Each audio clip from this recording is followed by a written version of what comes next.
No, and I don't know if they have parameters for straight line winds. Devastated. Most people just look at tornadoes or funnel cloud type stuff, Rotation, yeah. where we actually have the wind part in ours too. Okay, Okay? thank you. Yep. Any other citizens? All right, we'll move on to Thumbs Up Award. Brian, you got a Thumbs Up Award? Yeah, I want to give a thumbs up to pretty much the entire community, the city employees and the citizens for getting the branches cleaned up and to the curb in a timely manner, and the city employees for getting them picked up in a timely manner. Doing a great job. They're still working on it. Ditto.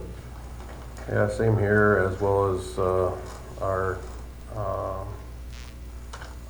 ambulance crew and that for being able to get out and about in all of this. So, Same old. Got a couple.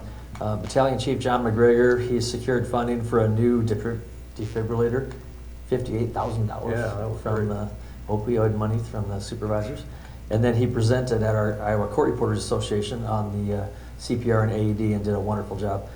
Also today, Brad Pick, happy birthday.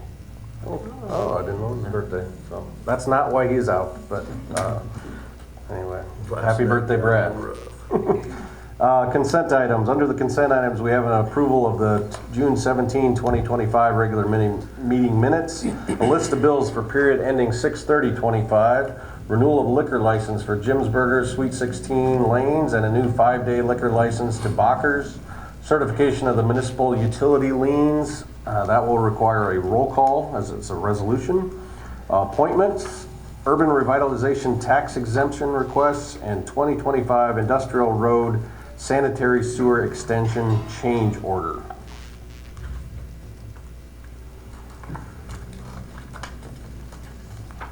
Motion to approve consent items 1 through 7 with the resolution 2529 on number 4. Second.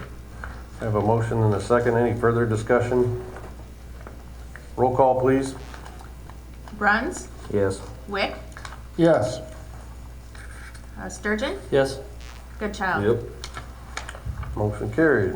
Moving on to action items. D1, Hometown Lamar's Heritage Foundation request. The Hometown Lamar's Heritage Foundation, HLHF, is a new 501c3 nonprofit that was established to increase tourism for Lamar's. Over the last few months, with the assistance of ISG and PASC, PASQ, a steering committee worked through the mission, vision, and values of the foundation. Members of the HLHF will be in attendance to propose a tourism partnership with the city of Lamar's. The presentation and a proposed memorandum of understanding is attached. HLHF is asking the city to contribute financially to the equivalent of the proposed 2% increase in the hotel motel sales tax funds and operational space in the former CBB office. The proposed 2% increase will be voted on in the general election on November 4th, 2025. Administration recommends council approval. Financial impact: if the 2% increase in the hotel motel tax is approved by the voters in November, the city's estimated contribution to the HLHF would be $90,000. All right, I believe we have some people here from ISG as well as PASC probably. So, Good afternoon, Honorable Mayor, City Council. My name is Danielle Probst with ISG. We're here on behalf of the Hometown Lamar's Heritage Foundation, nonprofit tourism strategy and operations plan as well. This is the culmination of the past 6 months or so of community engagement and task force meetings. And I will turn it over to Eric Mucky now from PASC to give a process overview, some recommendations, and then next steps as well. Eric, we are very familiar with ISG and Danielle, but could you tell us a little bit about PASC before you get started? Besides the interesting name, Eric Mucky, I'm the CEO and founder of PASC. PASC is a shorthand actually for the state flower of South Dakota, where our company is founded. So the PASC flower is a state flower. New tidbit for the day. PASC is a nonprofit strategy and management consulting firm based out of Sioux Falls, and we were contracted by ISG as a specialist that supports and builds out nonprofit organizations. So happy to explain that and happy to dive into the presentation as well. And so really what I want to highlight for you, I know this is a culmination of efforts that were brought to you back in December, and talking about how to support tourism in the city of Lamars. And so what we were contracted to provide services on was really go through a comprehensive set of steps to make sure that you have the right nonprofit infrastructure to support the goals of the city, in this case, promoting tourism. And so what we were able to accomplish and set up for HLHF, for those who are unfamiliar, HLHF is a 501c3 nonprofit dedicated to advancing the mission of increasing tourism for the city of Lamars. The mission statement created is we attract visitors to Lamars and deliver experiences that delight the community and make everyone want to come back for more. Vision statement, Lamars will be known and loved by all as a must-visit destination. And values determined by the steering committee and the board, we are advocates committed to courage, stewardship, and collaboration. How did we get here, and what was the process to arrive at this stage? I think it's important to stress, the creation of this entity was actually to bring together events that are already existing in the community. So finding a home essentially for ice cream days and Christmas in hometown Lamars to make sure that there's a sustainable structure going forward for those events. The other side of this was also recognizing opportunities presented both by the city and stakeholders throughout the community. How do you have a structure so you can universally recognize the potential of tourism for the city of Lamars and continue to build forward concrete planning so that we have a structure that works closely with the city. And then looking at this as well, there's two other pieces that are important to look at. Soliciting community feedback, folks that are both supporting the tourism efforts of the city already, but also community members as well. And then making sure that there's a thoughtful process so that you don't have just another nonprofit in the community that's floating out there. You need structures, you need processes, you need policies, you need a board, you need a budget. You need all the steps to make sure that this is going to be a sustainable effort going forward. And so that was really the goal.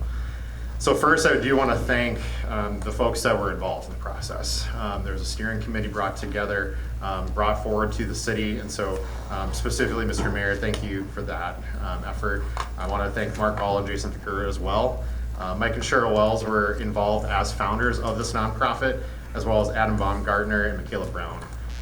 It's also important to acknowledge as part of this process, there were folks that were interviewed to make sure that we were getting the right feedback for this. So some of the organizations represented, Side by Side Ministries, Habitu, Convention Visitors Bureau, Prime Bank, Wells Visitor Center, City, Wells Wublani, Lamars Chamber, Kemps, and then the Wells family itself. And so as we went through that and gathered feedback from the full community, it was really important to acknowledge that there's a lot of feedback that came together to make this happen. And so the board members that had been elected to serve, the new chair is Mike Wells, Vice Chair Adam Baumgartner, Secretary Treasurer Michaela Brown, at-large member Cheryl Wells, and then the additional at-large member, which we'll speak to.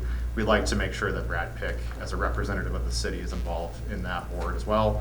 And on an ex officio basis, we've asked Mark Gall and Jason Takura to be involved as well.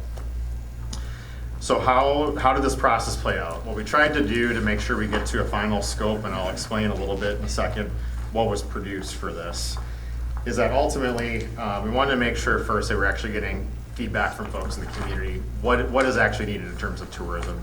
And so what we tried to make sure we gathered was both through interviews and surveying, what are some pieces of feedback that we can work with to build out a strategy for tourism. And the main 5 things that came up, making sure that we're actually enhancing events and tourism experiences, unifying digitized marketing with the city, define clear success measures. How do we actually measure what tourism means to Lamars going forward? Setting up a core volunteer plan and centralizing those efforts. And a common piece of feedback was, instead of being a stop through, being a stop and stay for folks coming into Lamars. And so what was then produced was a facilitated strategy session with the steering committee that was brought together in partnership with the city, looking at that feedback from members of the community to make sure we had a clear plan and a clear strategy, while also setting sort of the guiding post, mission, vision, values. How does this nonprofit function? And lastly, what we were able to then produce was a series of documents that we'll make sure are available to you, but also available to the public. Just a quick list of those things. The policies in the MOU that's before you, bylaws, mission, vision, values, volunteer plan, committee charters, a budget and operating model, a board election board packet, tourism initial strategy and comparables, key collaborators, competitors, a revenue strategy, and ultimately a hiring plan for a new executive director to oversee this organization. And so when I think about this, I think it's important to really highlight the connection point between these organizations and the community This is meant to fill a gap, not to create new. This will not functionally change the roles and responsibilities of the chamber, the CVB, or other entities in the community. This is purely about how do we support tourism for the city of Lamar's. And so lastly, what I want to highlight is that as part of this process, we do have an initial strategy put together for this nonprofit. And the 4 things we really wanted to make sure are highlighted as part of the strategy are on the screen in front of you. And so the 4 areas of focus, needing to build organizational excellence, so coordinating efforts to strengthen tourism, creating a role separate yet collaborating with the CVB and chamber. So this is a standalone entity working with those 2 organizations collectively. Leveraging signature events. Having ice cream days and Christmas in Hometown under one roof makes a lot more efficiency sense. It also builds some forward momentum to look ahead to say, what are other opportunities for events in the community that we can bring to Lamar's? Third, just what I said, creating new tourism opportunities. What are the assets that you can leverage in Lamar's to bring people into the community? And then ultimately setting up a marketing strategy to promote, elevate Lamar's going forward under this banner. And so what's next at this point, today we're bringing before you an MOU to establish an ongoing relationship between this organization and the city to elevate and promote the city of Lamar's as a tourist destination. Coming off of that MOU, the plan is to hire an executive director and enact the success measures that have been defined for the organization. And so really today, I know that there's a process in place where you'll have the hotel motel tax levy increase going to the voters. The MOU establishes the relationship, basically saying that the organization will be funded only if the increase is approved by the voters. Creates a formal oversight mechanism, so setting out a scope of work to say this organization will promote tourism under your guidance and your oversight with a council board seat and ex officio membership from the city of Lamar's. It would grant old CVB office space to the HLHF for an initial 2 years, setting up future options, and then ultimately seeking to appoint Brad Pick. I wish he was able to see this, of course, but appointing him as a city council member representative to the HLHF board of directors. And so I'm happy to speak more to some of the goals and strategies as need be, but really just want to keep it short and sweet. I know you've heard about this in the past. I'm happy to stand by for any questions. Thank you. I guess I would just ask on that MOU if the language is correct on the controlling law and venue where it says circuit court, might be district court. I mean, I don't know if it's a huge deal, but I think it's important. So anytime we partnership with a nonprofit and provide funding, which is what we would do here, assuming the voters approve the vote 2%, we would have to do a separate contract with them because our auditors would require it. So that will be kind of clarified at that point. One other question I had, the other opportunities you discussed, we're kind of looking for someone to do something with the Holiday Village out the Plymouth County Fairgrounds. Is that something that can be partnered in under this? Yeah, that would be the ideal, is with this new board and a new executive director in place, working on those partnerships to say there's opportunities that exist in the community, let's bring it under this umbrella. Okay. That's all I have. We just heard about Bluegrass, which used to be a rather large event for Northwest Iowa, let alone Lamar's. Plymouth County Fair is not mentioned. The 9% I already cleared with Joe. The $90,000 is an estimated increase on our current hotel motel collections. So it's not factored in, a future new motel. So, you're asking the city to fund this until it gets hopefully passed by the voters. But if it doesn't, then what? Because I think realistically, we better look at that. Yep, so to clarify, it's important, I apologize, I missed this when I was speaking to it. One thing that's important to look at when we develop the budget for the nonprofit is looking at the shared support from the community as well as the ongoing support of the Wells family, and those commitments are in place. And so I think it's important to state if the increase is not passed by the voters, the MOU that's presented to you would effectively be null and void, and there would have to be a conversation about, is there other forms of support that can be provided? But what we're asking for today is just for that. But once it's established, we won't get rid of it. So I mean, that's just history, right? Mm-hmm. So let's just wait till November and visit this. That's where I'm at, because I don't want another city employee, and that's where this will probably head. I'm guessing, I mean, you don't need to, this will probably head towards another city employee, okay? So if the voters say yes to this, I think that's the time we look at this.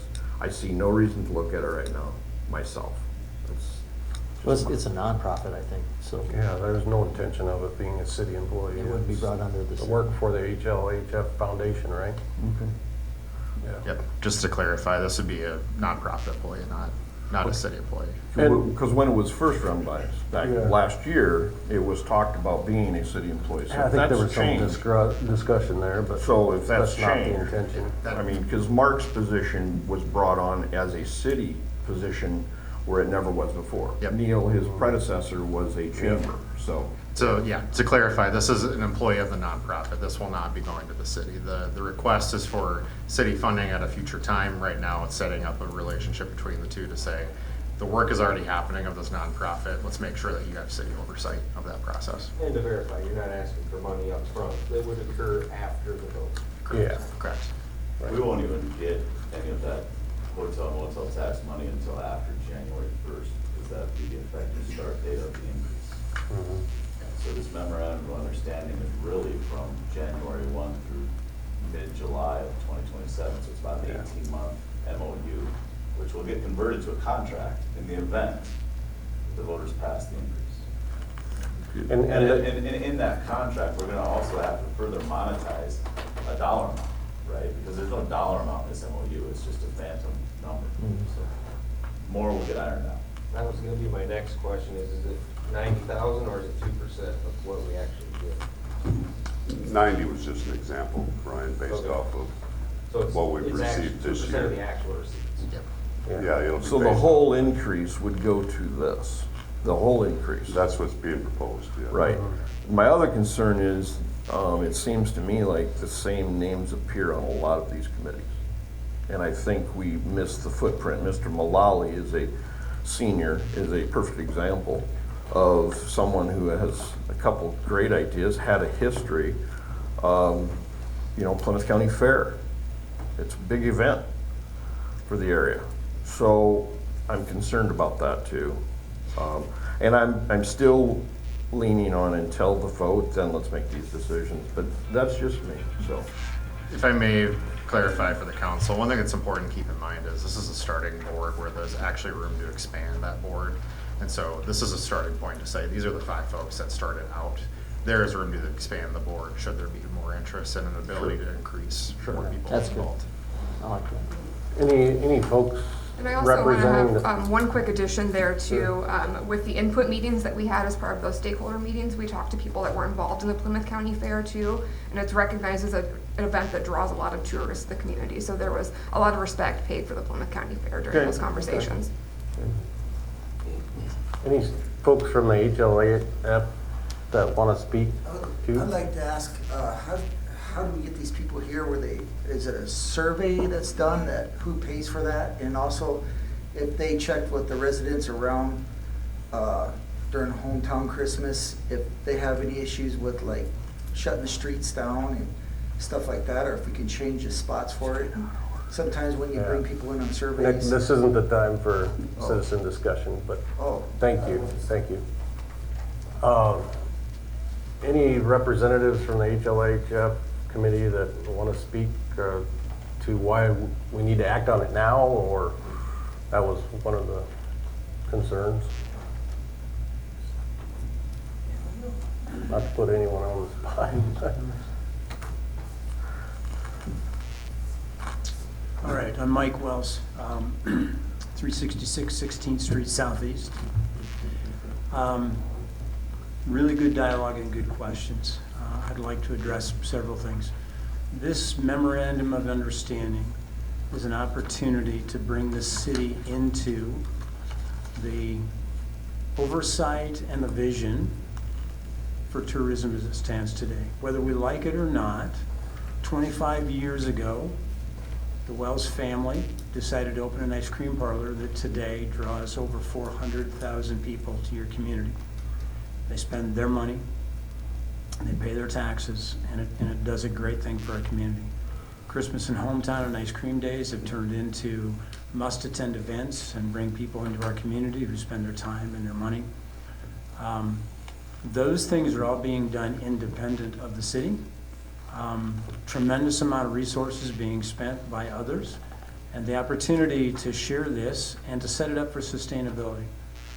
I will tell you that post the sale of Wells, Cheryl and I have focused very heavily on how do we take the things that we've had a vision for and in many ways, many times funded significantly, and set it up for long-term success that isn't dependent on just us. And we think this is a great solution for that.